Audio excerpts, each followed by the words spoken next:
comes Big George.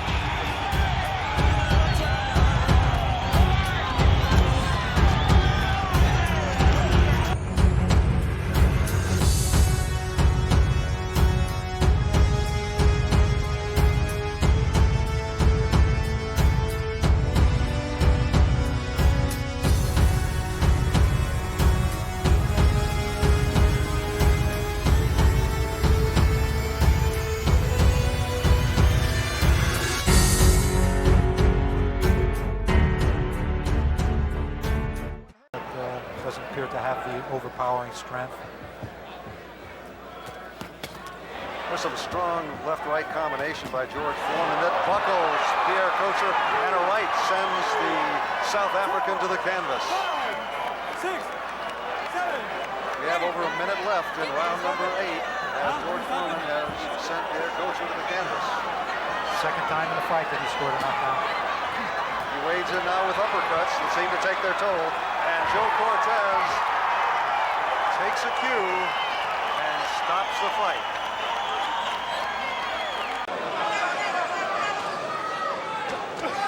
Well, you said this would be a key round, and right now George Foreman is dominating.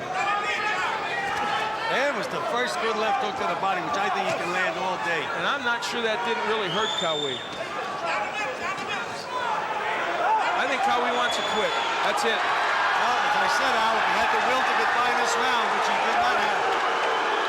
Well, it's an unsatisfactory ending, to be sure, from all standpoints. Look at some of those short. The end of there was that good left hook underneath. I think that took all the rest of the fight out of Dwight Qawi. I had been mentioning that he was wide open for that punch, and he's just brutalizing him now. Nothing great, no big snap, but the punches are there, and I guess Qawi knew he was out of gas, and that was the end of the fight. And the crowd cheers the effort of Lakusta. Getting up. Oh, big right by Lakusta off the knockdown. Shakes up Foreman. Foreman walked right into it. And the crowd going wild. Foreman now will intensify his effort. As Foreman said before, you can take no one for granted. And there goes Lakusta down for the second time. The crowd urging him to get up again. 3 knockdown rule in effect. Will he make it? No! It is over. Lakusta goes out with a bang.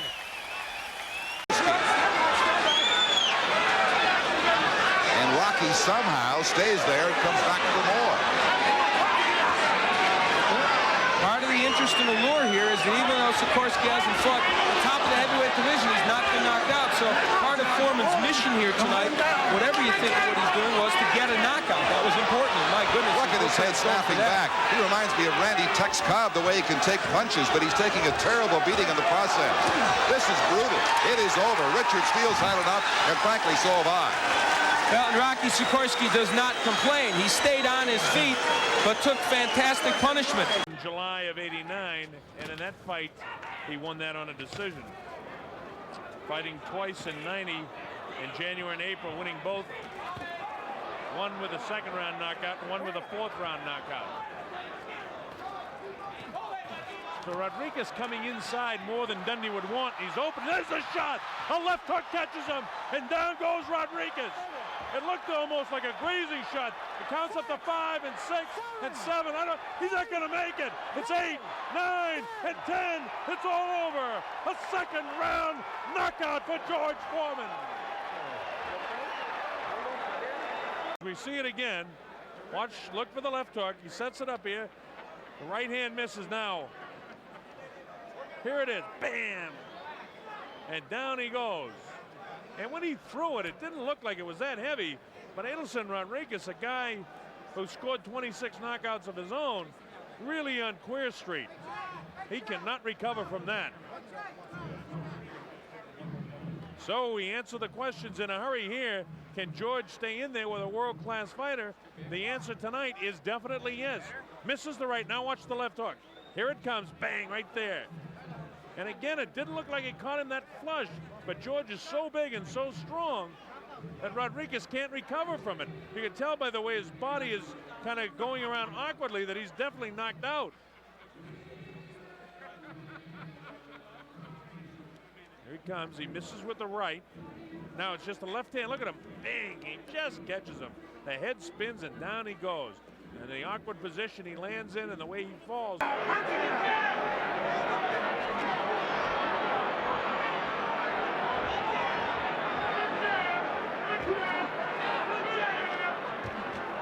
George Foreman, quite possibly the most popular fighter in the world today.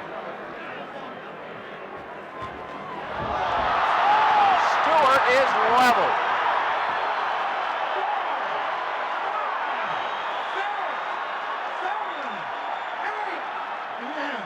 That round.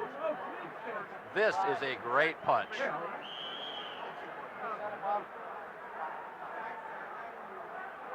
That is going to knock any heavyweight in the world down by Stewart.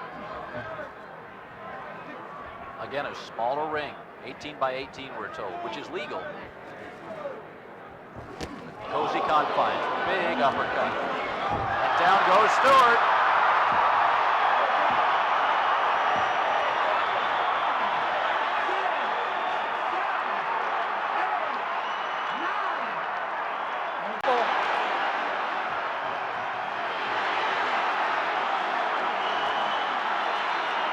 You can't let Foreman hang out in the corner. An uppercut. And Stewart's right foot drags on the canvas. He's in big trouble. Big George is close to knocking him out. Fueled by the crowd.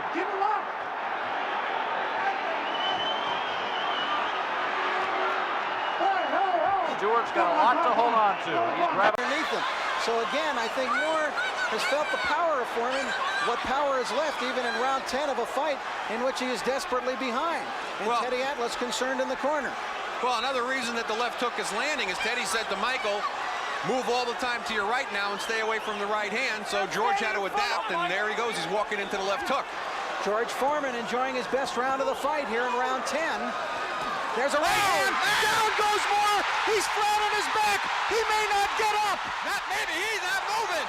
Moore could be about to lose the heavyweight title. I don't believe this. Joe Cortez pulls off the count. It's over. It is over. Holy and George cow. Foreman has pulled off the miracle that no one thought possible. George Foreman, unbelievably, miraculously, is once again the heavyweight champion of the world. Now let's take a look at the replay. Watch for the beautiful left hook, right hand combination. He walked right into the left hook, followed by the right. Teddy Atlas kept saying to him, move only to your right. George adapted by Mora only moving to his right, which now finally allowed George to start landing the left hook, which we didn't see for the first 8 rounds. Mora out cold. You asked several times during the fight if Foreman's punch deserted him. It turned out not to be the case. There's that right hand going in on Moore. Down goes Moore. And Arnie, I think we could all tell that as soon as he hit the canvas, he was done. It was over. The experts said coming into this fight that if Foreman hit Mora the way he was hit by Bert Cooper, that he would not get up. Oh, and look at the left, come up and slice the left, and Jerry Cooney's in big trouble. He's ready to go, and there he goes. 2, 3, 4. And he is badly hurt. Same position he was in round 5 against Spinks, a clubbing right hand by Foreman. Now let's see if he's learned anything about how to survive, because he's got 1 minute and 8 seconds left. Oh, and that's it. And I don't think this fight's over. This fight's over. George Foreman blows away Jerry Cooney in the second round. This is the result. This is the finish of the fight, and Jerry Cooney really, for all intents and purposes, the left uppercut, there's the right, it's all over. You know, George Foreman throws a lot of unorthodox punches. That time he threw an uppercut, he got out over his lead foot, and he threw a perfect uppercut. Well, walking in with it. Yeah, keep in mind, Alex, it's against a man who's really out on his feet. I mean, Jerry Cooney showed a lot of gameness and just trying to continue. Again, George comes in for the kill. But the thing I was impressed about, Dan, was the accuracy of Foreman. And Jerry Cooney goes down hard. And right behind it. Boom. And you really have to wonder if the strategy of champion of the world, Big George.